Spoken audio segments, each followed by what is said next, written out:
அனைவருக்கும் வணக்கம். நான் இந்திய பெண்ணை பாரதி பேசுகின்றேன். நான் உங்ககிட்ட பலமுறை சொல்லியிருக்கேன்.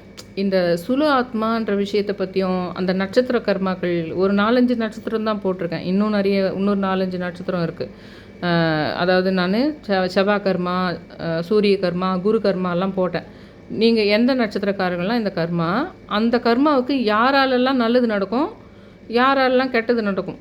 மோஸ்ட்லி அந்த ஒரே நட்சத்திரக்காரர்களே நல்லது நடக்கும், கெட்டது நடக்கும்ன்றதெல்லாம் சொல்லியிருக்கேன். இதுலேயே நிறைய அந்த இது போன ஜென்மத்தில் போனாங்க, அந்த ஆத்மா இப்படி பிறக்குது, கன்னி தெய்வமாக பிறக்குது.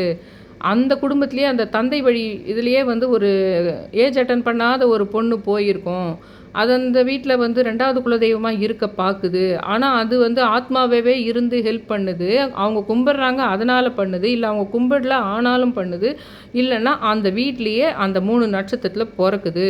அப்படி கார்த்திகை, உத்திரம், உத்திராடம் அப்படி 3 நட்சத்திரத்துலேயே அது பிறந்துருது. இப்படின்ற விஷயங்கள்லாம் சொல்லியிருக்கேன்.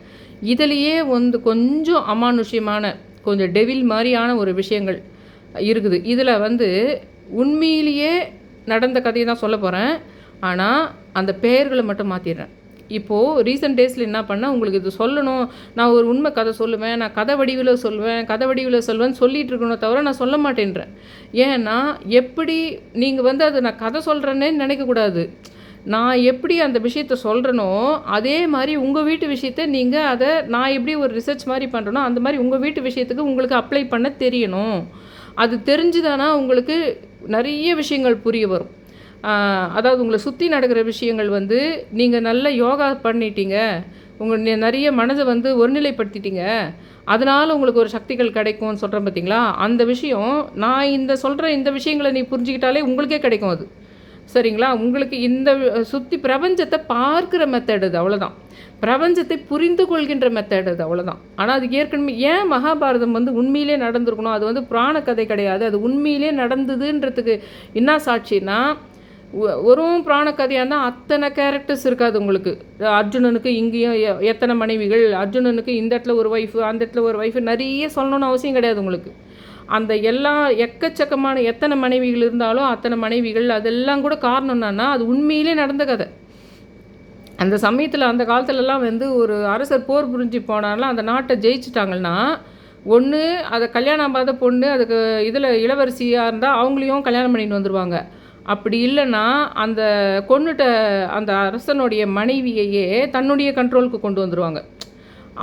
அவங்க மனைவின்ற ஸ்தானத்தில் தான் வச்சுட்டு இருப்பாங்க. ஆனால் மனைவின்னு சொல்ல மாட்டாங்க. அதை அவங்கள அந்த நாட்டை ஜெயிச்சிட்டாவே அதுக்கப்புறம் அந்த நாட்டில் இருக்கிற மக்களை நீ தான் பாதுகாக்கணும் அப்படின்ற ஒன்று இருக்குது. ஆனால் அதுக்காக அரச குடும்பத்தை சேர்ந்த அவங்க போயிட்டு ஜெயிச்ச அவங்கள அப்படியே நிர்கதியாக விட்டுட்டு வரக்கூடாது.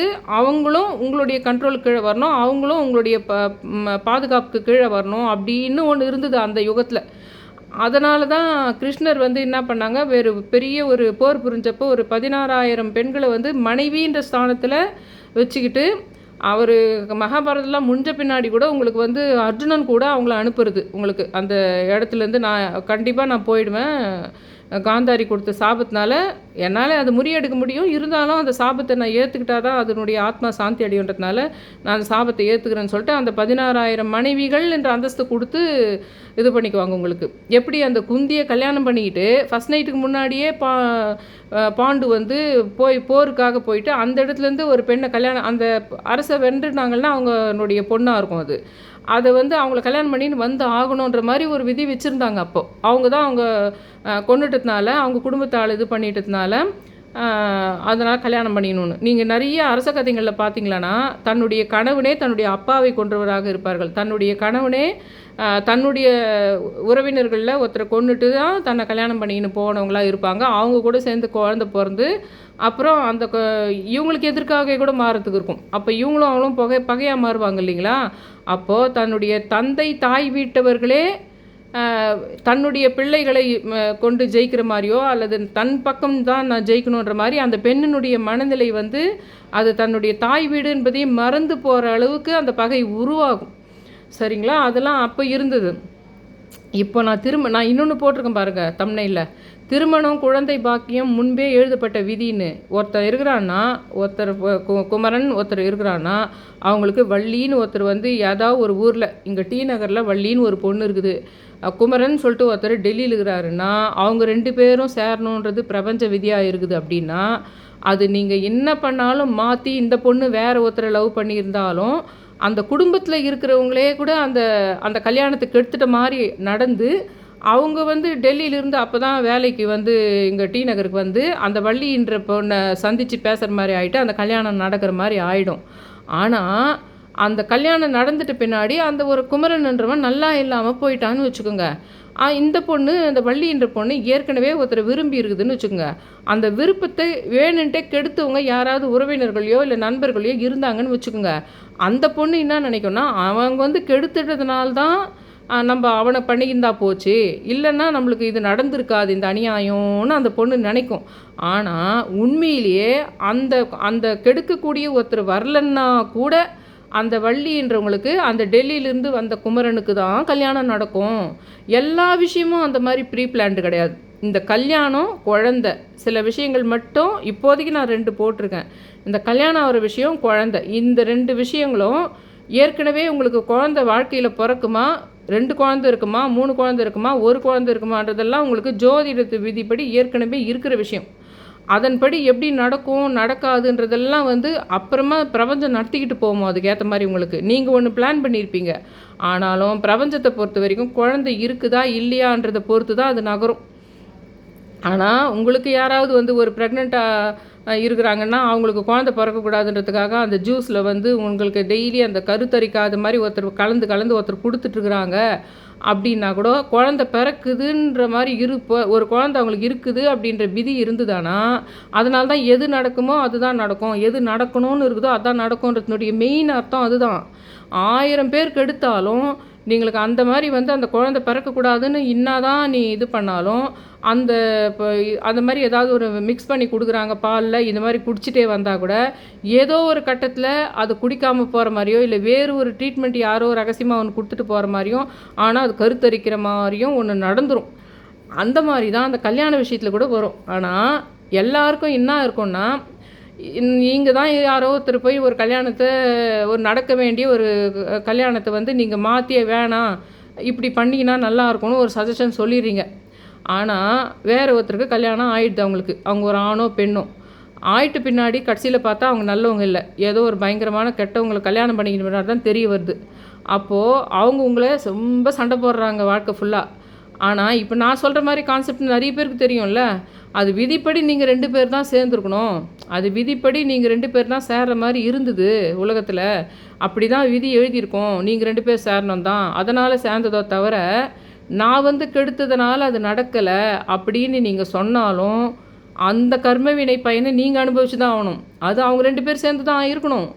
ஆனால் நீங்கள் அதில் தலையிட்டு இருந்திருந்தால் அதுக்கான விஷயம் உங்களுக்கு, அதுக்கான கர்ம வினையோ அதுக்கான தண்டனையோ அதுக்கான இதுவோ ஃப்யூச்சரில் நடக்கும். இப்போ நடக்காது, ஃப்யூச்சரில் நடக்கும் அதுக்கான விஷயங்கள். நீங்கள் ஒன்று பிளான் பண்ணி ஒன்று பண்ணுறீங்கன்னு வச்சுக்கோங்களேன், அதுக்கு நான் ஒரு 2-3 தலைமுறை விஷயத்துக்கு தான் இந்த சித்தூர் நகை வியாபாரி வீட்டு கதையை சொல்ல போகிறேன். நாளைக்கு நான் தொடங்க போகிறதில்ல அந்த கதையை, இன்றைக்கி தான் தொடங்கலாம்னு சொல்லிட்டு தான் தொடங்குறேன் இன்றைக்கி. இதுலேயே சுலு ஆத்மா கதை, நான் அந்த சித்தூர் நகை வியாபாரி கதை சொல்கிறேன் பார்த்தீங்களா, அதுலேயே வந்து சுலு ஆத்மா கதையும் வருது. அதுலேயே நட்சத்திரம் ஃபோன் பண்ணி எல்லாம் குறித்து வச்சுக்கிட்டேன். அவங்களுடைய எப்பப்பெல்லாம் அவங்க வீட்டில் அந்த தற்கொலை பண்ணிக்கின அவங்களுடைய எப்போ பிறந்தாங்கன்ற டேட் ஆஃப் பர்த்து முடிஞ்ச வரைக்கும் கவர் பண்ணிட்டேன். ஏன்னா இது ஒரு 40 வருஷத்துக்கு முன்னாடி ஸ்டார்ட் பண்ண கதை, 30-40 வருஷத்துக்கு முன்னாடி ஸ்டார்ட் பண்ண கதை. அதனால் அவங்க எல்லாருக்கிட்டேயும் வந்து கேட்டு அந்த நட்சத்திரங்கள் எல்லாம் எழுதி வச்சுக்கிட்டேன். இப்போ என்னால் வந்து இவங்க வந்து இந்த நட்சத்திரம் நிறைய மகாபாரதம் மாதிரி இவனுக்கு வந்து உண்மை கதைன்னா அது நிறைய கேரக்டர்ஸ் இருக்கும். அதனால் நீங்கள் ஞாபகம் வச்சுக்கணும். பேர் மட்டும் மாற்றுறேன் நான், அதனால் பேர் மட்டும் யாருன்னு மாற்றிடுறேன் நான். 2வது அவங்க என் வீடியோ பார்க்கறதுக்கு வாய்ப்பு இல்லை, அவங்க தெலுங்கு. எனக்கு தெலுங்கு பேசவும் தெரியாது. ஆனால் எனக்கு வந்து நான் கொஞ்சம் காலம் வந்து அவங்களுடைய இதில் இருந்தேன், நான் அவங்க கூட ரொம்ப காண்டாக்டில் இருந்தேன் நான். அதனால் வேண்டி எனக்கு அவங்களுடைய ஃபுல் ஹிஸ்ட்ரி கதை தெரியும்னு வச்சுக்கோங்க. அதனால் நான் வந்து இப்போ எக்ஸாம்பிளுக்கு நான் முதல்ல அவங்க வீட்டு கதையை ஆரம்பிக்கிறேன். அதுலேயே தற்கொலை பண்ணிட்டு போன அந்த ஆத்மாவனுடைய அமானுஷ்ய விஷயங்களும் இருக்குது அவங்களுக்கு. அது இல்லாமல் அந்த மெயின் ஹீரோயின், அந்த வீட்டினுடைய மெயின் ஹீரோயினாக நான் சொல்ல போகிற கதையில் அந்த பொண்ணு வந்து உத்திரம் நட்சத்திரம். அந்த பொண்ணு வந்து இதை தான் நான் சொல்கிறேன் பார்த்தீங்களா, கார்த்திகை உத்திரம் உத்திராடம் பிறந்திருந்தா அந்த முன்னாடி போன ஏதாவது ஒரு கன்னிப்பெண் போயிருக்கும், அது அந்த ஃபேமிலி மேலே ரொம்ப விருப்பத்தோடு இருந்திருக்கும், அதனால் அந்த ஃபேமிலியிலே பிறந்திருக்கும்னு சொல்கிறேன் பார்த்தீங்களா, அந்த மாதிரி பிறந்திருக்குது அந்த பொண்ணு. அது ஒரு பெரிய கூட்டு குடும்பம். அவங்க வந்து ஒரு நகை வியாபாரி, ஒரு சின்ன டவுனில் நகை வியாபாரி. அதுக்கு கிட்ட வந்து அவங்களுடைய அம்மாவுடைய உறவினரில் மாமா வழியில் இருக்கிறவங்க பக்கத்தில் இருக்கிற ஒரு கிராமத்தில் உங்களுக்கு பெரிய ஒரு மளிகை கடை மாதிரி வச்சுட்டுருக்குறாங்க. அது இல்லாமல் விவசாயமும் கொஞ்சம் பார்க்குறாங்க, கொஞ்சம் மளிகை கடையும் ஊரில் வச்சுருக்காங்க, விவசாயமும் அவங்க பார்க்குறாங்க. அந்த வீட்டில் தொடர்ந்து 3 தலைமுறைக்கு பொண்ணு கொடுக்குறது, பொண்ணு வாங்குறது, கல்யாணம் பண்ணுறது, இந்த விஷயம் நடந்துக்கிட்டே இருக்குது. இந்த விஷயத்துலேயே என்ன நடக்குதுன்னா, சில தற்கொலை நடக்குது, சில இந்த மாதிரி அந்த இதிலையே அந்த நட்சத்திரத்துலேயே பிறகுது, சில இது வந்து தோஷம் இருக்குது. இவங்களும் சேர்ந்தா அந்த அவங்க ஹஸ்பண்டுக்கு செவ்வாய் தோஷம் மாதிரி, இவங்க கல்யாணம் பண்ணிக்கணுமானா அந்த பையன் போயிடுவான் அப்படின்ற மாதிரி ஒரு தோஷம் இருக்குதுன்ற விஷயமும் இருக்குது அதில். அதுலேயே வந்து உங்களுக்கு நம்ம சீரியல்களில் காட்டுற மாதிரி அந்த பொண்ணு படிக்கணும், நான் போய் சம்பாதிக்கணும், நான் வேலைக்கு அதெல்லாம் இந்த தலைமுறைக்கு நான் சொன்னது 3 தலைமுறைக்கு முன்னாடி இருந்து ஸ்டார்ட் பண்ணி சொல்ல போகிறேன். ஆனால் இந்த தலைமுறையில் அந்த பொண்ணு வேலைக்கு போகணும், படிக்கணும், எல்லாம் பண்ணாலும் அந்த பொண்ணை வந்து திசை மாற்றி மடை மாற்றி ஒரு வீட்டில் அந்த வீட்டில் போனால் ரொம்ப படிக்காதவங்க குடும்பம் அது, அந்த வீட்டில் மடை மாற்றி அந்த வீட்டில் கொடுக்கறதுனால அந்த பொண்ணு வேலைக்கு போக முடியல. ஆனாலும் அதுக்கப்புறம் வாழ்க்கையில் என்ன நடக்குது, அந்த விதிப்படி அந்த பொண்ணு அந்த பையன் கூட தான் சேரணும். ஆனால் அதை யார் மடை மாற்றினாங்களோ, எதற்காக மடை மாற்றினார்களோ அதுக்கான சில விஷயங்கள் நடந்திருக்குது. அப்போ நீங்கள் அந்த கதையை ஃபுல்லாக நான் சொல்லிகிட்டே வரேன். அது ஒரு பாட்டில் முடிக்க முடியாது. இதை நீங்கள் ஃபுல்லாக பார்க்கறதுனால மட்டும்தான் உங்கள் குடும்பங்களில், உங்கள் உறவுகளில், உங்கள் மாமா வீட்டில், தாத்தா வீட்டில், பாட்டி வீட்டில் நடந்த மொத்த விஷயத்தையும் இந்த மாதிரி ஒரு கன்க்ளூஷனுக்கு நீங்கள் அதை பார்த்து கொண்டு வந்து நீங்களாவே உங்கள் வீட்டில் ஒரு புக்காகவே எழுதி, அவங்க அந்த நட்சத்திரம், இவங்க இந்த நட்சத்திரம், இவங்க இந்த சமயத்தில் சூசைட் பண்ணிக்கினாங்க, அந்த ஆத்மா தான் இப்படி பண்ணியிருக்கணும்ன்ற மாதிரிலாம் பண்ணலாம். நடுவில் கதையிலேயே நான் வந்து சுவாரஸ்யத்துக்காக மட்டும் இல்லாமல் நான் சொல்லுவேன் பார்த்தீங்களா, கடவுளி சித்தர்னாவே பால் அப்படின்னு சொல்கிறது, அது திரிஞ்சு போயிடுச்சானா உங்கள் வீட்டில் அந்த அளவுக்கு தீய சக்தி அன்றைக்கி நெகட்டிவ் எனர்ஜி இருந்திருக்குது, அதனால் அது திரிஞ்சு போயிருக்கும். பால் திரிஞ்சு போனாலும் பயப்படாதீங்க, கோயிலில் தேங்காய் கெட்டு போனாலும் பயப்படாதீங்கன்ற மாதிரி விஷயம்லாம் சொல்லுவோம் பார்த்தீங்களா, அந்த மாதிரி விஷயத்தையும் இந்த கதை கூடவே சேர்த்து சொல்கிறேன் நான். அதையும் நான் உங்களுக்கு டெய்லி எதனா சொல்லுவேன் பார்த்தீங்களா, பரிகாரம் மாதிரி அமாவாசைனா இப்படி பண்ணுங்க, உங்களுக்கு யாராவது தீய சக்தி உங்கள் வேணால் எதிரிங்க இருந்தால் அதை நினச்சி இப்படி பண்ணுங்கள், ஐயா வைகுட்டு இப்படி தேங்காய் எடுத்து போய் வச்சு அந்த கோயிலேருந்து ஒரு சொன்னார், இது 3 நாள் வச்சிருந்து எடுத்து போய் முச்சந்தியில் உடைக்கிறது, இந்த மாதிரி விஷயங்கள்லாம் அந்த கதையிலேயே சொல்லிட்டு போகிறேன். ஏன்னா அது கதை வடிவில் தான் நான் சொல்ல போகிறேன் உங்களுக்கு. ஏன்னா எனக்கு இந்த அனிமேஷன் பண்ணி அந்த கதையை சொல்கிறதுல விருப்பம் இல்லை. ஏன்னா எனக்கு நேச்சுரலாக எனக்கு சொன்னால் தான் எனக்கு அது எல்லாமே ஞாபகம் வரும். நான் இதுக்காக நான் அதை அனிமேஷன் பண்ணி அந்த ரூட்டில் கொண்டு போனேன்னா கதையை சரியாக விட்டுருவேன். எனக்கு வந்து தேவை வந்து அந்த சுலு ஆத்மா, இந்த நட்சத்திரம், இதுங்க எல்லாத்தையும் உங்களுக்கு வந்து அப்படியே ஒரு லெசன் மாதிரி, ஒரு கிளாஸ் மாதிரி உங்களுக்கு அது புரிஞ்சிடணும். ஆனால் சுவாரஸ்யமாக இருக்கணும் கதை. இதில் உண்மையாக வருது, உண்மையிலேயே அவங்க ஃபேமிலியில் சூசைட் பண்ணியிருந்து அந்த ஆத்மா என்ன பண்ணுச்சு, எதனால் அவங்க வீட்டில் வந்து அந்த உத்திர நட்சத்திரத்தில் பிறந்தது, அந்த பொண்ணுக்கு நடந்த அநியாயங்கள் என்ன, அந்த அநியாயம் நடக்கணுன்றது அந்த பொண்ணு அந்த பையனை தான் கல்யாணம் பண்ணிக்கணுன்ற விதி இருந்தால் கூட வேணுன்ட்டே அந்த பொண்ணு அந்த பையனை தான் பண்ணிக்கணும்னு சொல்லிட்டு யார் பண்ணாங்களோ அவங்களுடைய பிளான் படியே அது இருந்ததா, ஃப்யூச்சரில் அது எந்த மாதிரி மாறுச்சு, எப்படியெல்லாம் அது அடுத்தடுத்த தலைமுறையில் நீ ஒரு பிளான் பண்ணி ஒருத்தரை கெடுக்கணும்னு நினச்சா அது வேறு மாதிரி மாறும். நீ வந்து அவங்களும் இவங்கள தான் கல்யாணம் பண்ணிக்கணும்னு விதி இருக்குது, அதனால் நான் போயிட்டு அதை மாற்றியிருப்பேன் அப்படின்னு நீ சொல்ல முடியாது. அது விதிப்படி அவங்க 2 பேர் தான் கல்யாணன்றது சொர்க்கத்தில் நிச்சயிக்கப்பட்டது, அது உண்மைதானே, அதனால் அவங்க 2 பேர் தான் சேரணுன்றது விதி, அதனால் நான் போயிட்டு அதை இப்படி மாற்றன் தான் இருக்கலாம்னு நீ கூல்டன் ஆக முடியாது. அது மாதிரி அதுக்கு சம்மந்தமான விஷயங்கள் எல்லாம் மேட்சிங்காக அந்த நகை வியாபாரி வீட்டு கதை எனக்கு இருக்குது. அதனால் முதல்ல நான் அவங்க கதைக்கு போய் சொல்லிவிட்டு அதுலேயே நீங்கள் கொஞ்சம் இதை நீங்கள் இப்படி சொன்னால் நல்லாயிருக்கும், அப்படி சொன்னால் நல்லாயிருக்கும், இதை நான் எப்படி புரிஞ்சிக்க முடியுது, இல்லை நீங்கள் அனிமேஷனோட தான் சொல்லணும், இப்படி எதுனாலும் எனக்கு இல்லை, இப்படி நீங்கள் சொல்கிறதே எனக்கு புரியுது அப்படின்னு நீங்கள் சொன்னாலும் நான் சொல்லிக்கிட்டே போகிறேன். முதல்ல நான் கொஞ்சம் கொஞ்சமாக சொல்லிட்டு போகிறேன். ஏன்னா அதை நீங்கள் இந்த விஷயங்கள் ஜீர்ணிக்கணும், வெறும் கதை மட்டும் இல்லை, இந்த விஷயங்களை அண்டர்ஸ்டாண்ட் பண்ணிக்கணும். அந்த சுலு ஆத்மா கதையும் கூட நட்சத்திர கர்மா ஜாயிண்ட் ஆகுது, யார் எந்த நட்சத்திரம் ஏன் அவங்க வந்து இதை பண்ணுறாங்க அப்படின்னு. இதை வந்து நான் இன்றைக்கி ஒரு இதுதான் ஒரு ட்ரெய்லர் மாதிரி ஒரு சின்னதாக ஒன்று இதுவாக தான் இன்றைக்கி சொல்கிறேன். பார்ட் 1ல் நாளைக்கு அக்னி நட்சத்திரம் வேறு. நாளைக்கு நம்ம அக்னி நட்சத்திரம் நீங்கள் சிவனை கும்பிடுங்க, ஓம் நம சிவாய் சொல்லுங்கள், அதெல்லாம் சொல்லியிருக்கேன். ஆனாலும் அந்த அக்னி நட்சத்திரத்தில் எனக்கு நாளைக்கே முகூர்த்த நாள் தான், ஆனாலும் அக்னி நட்சத்திரத்தில் தொடங்க வேணான்னு தான் இன்றைக்கி நான் இதை ஸ்டார்ட் பண்ணுறதுக்கு தான் நான் சொன்னேன். அதுலேயும் சொல்லிட்டேன் ஹெட்டிங்கே, சித்தூர் நகை வியாபாரி வீட்டு கதை தான் சொல்ல போகிறேன் நான். அதனால் அதில் இந்த மெயின் விஷயம், இந்த திருமணம் குழந்தை பாக்கியன்றதே முன்னாடி எழுதப்பட்ட விதி தான். அதில் எந்த மாற்றமும் இல்லை. நீங்கள் 1000 பேர் உங்கள் அப்பா அம்மாவே உங்கள் வாழ்க்கையை வந்து கெடுத்துட்டு வேற ஒருத்தருக்கு கொடுத்துருந்தாலும் அவங்கள தான் நீங்கள் பண்ணிக்க போகிறீங்கன்றது விதி.